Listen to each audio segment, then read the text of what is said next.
तोहर जवानी के नादानी साली जी। हाथ में धीरे से नंबर धरा के देखे ले टुकुर टुकुर नजर गड़ा के काहे भाईल तोहर बुरा हाल बा। नया समाचार बा एक जमाल बा का एक जमाल पा दू को माल बा। अच्छा बाटी जे पो देखा बवाल बा एक जमाल पा दू को माल बा। भइल स्टेज पे पो देखा बवाल बा। एकदम पागल हवा का। म्यूजिक बाय मनु राज।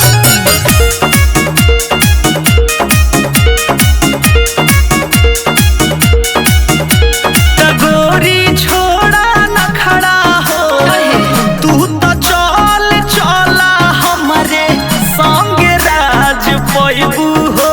कि हम तो हई महंगा चीज हम बानी के नहीं साथ पैबा हो। तो बोला का भाव बा तोहरा जवानी के।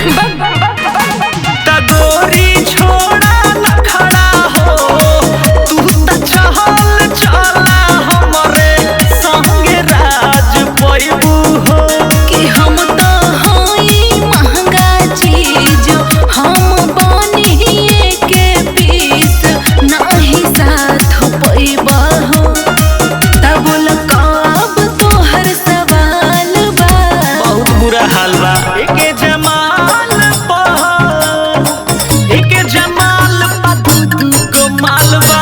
भइल स्टेज पे पो देखा बवाल बा एक जमाल पा दू को माल बा। भइल स्टेज पे पो देखा बवाल बा।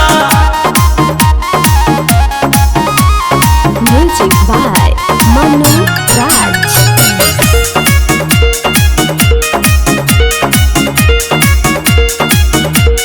हमर बन जा तू रानी हमनी दूनो जन के जोड़ी मशहूर हो जाई। बात सुनो या ना तू तो लागे छो सुंदर तोहके खूब गरियाई। आगे बांडे को काम लो क्या हमर बन जा तू रानी हमनी दूनो जन के जोड़ी मशहूर हो जाई। बात सुनो शंकर सावन देखे में लागेला तू बंदर तोहके खूब गरियाई। नहीं गोली तोहर यहाँ दाल बा। एक जमाल पा एक जमाल पा दू को माल बा। भइल स्टेज पे पो देखा बवाल बा एक जमाल पा दू को माल बा। भइल स्टेज पे पो देखा बवाल बा। ओके लिखा मोबाइल नंबर 112। अब संगे चला तू।